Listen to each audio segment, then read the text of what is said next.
Hello, we were in CapCut how we can add a text into the video. So let's make the changes here. I will take a text, so we can write anything there.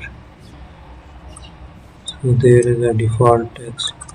We can write anything, right? We can use there. So increase the size here. Also we have the different options, like we can bold it, underline, italic.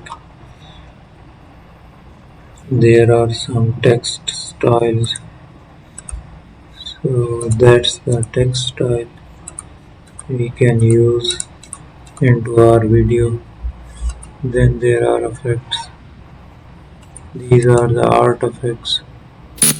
We have the options to use it. Thank you for watching.